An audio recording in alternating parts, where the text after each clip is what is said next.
चला रोल.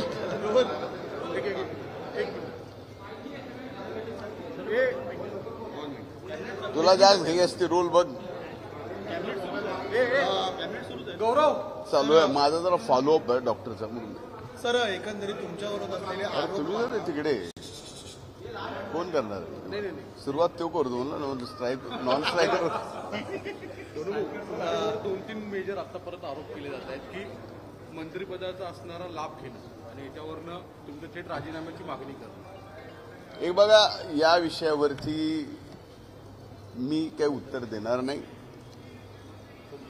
माननीय अंजली दमानिया या स्वतः आदरणीय उपमुख्यमंत्री अजितदादा पवार साहेबांना भेटल्यात आणि त्यांना जाऊन भेटून ज्या कागदपत्रासहित त्या भेटल्यात त्यावरती माननीय उपमुख्यमंत्री अजितदादा आणि माननीय मुख्यमंत्री देवेंद्र भाऊ आणि उपमुख्यमंत्री अजितदादा यावरती स्पष्ट उत्तर देतील आणि ते उत्तर त्यांनीच द्यावं अशी माझी सुद्धा या ठिकाणी इच्छा आहे.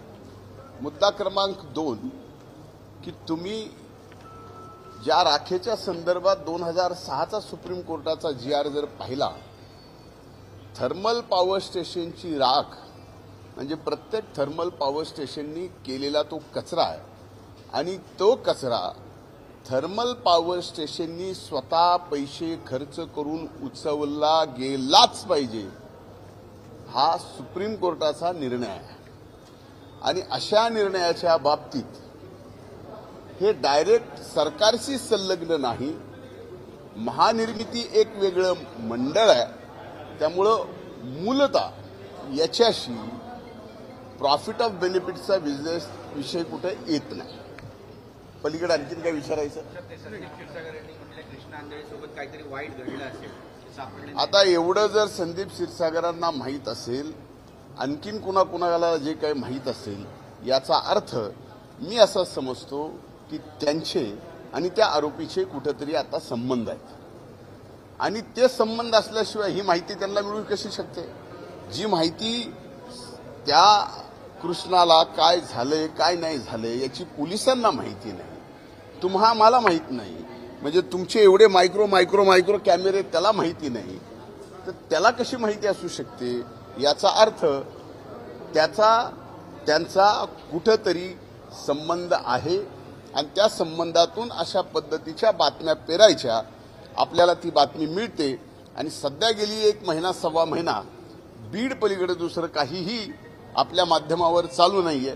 म्हणून माझी आपल्याला हात जोडून कळकळीची विनंती आहे, या माध्यमांच्या बाबतीमध्ये संबंध बीड जिल्ह्यामध्ये लोकशाहीचा 4था स्तंभ म्हणून जो मान आदर जो रुतबा आजही आहे ते कुठेतरी हळूहळू कमी होत चालला. एक मला पूर्ण बोलू द्या आता.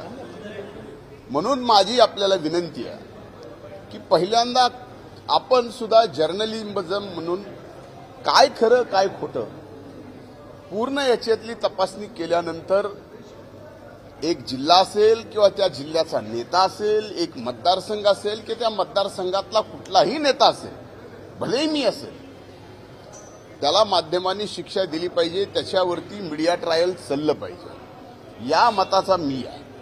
पण ज्या संतोष देशमुखची ज्यांनी निर्गुण हत्या केली त्या हत्येकरांना फास्ट ट्रॅक कोर्टामध्ये नेऊन फासावर घातलंच पाहिजे. या पहिल्या दिवशीच्या भूमिकेत आणि आज माझ्या भूमिकेत कसलाही बदल नाही.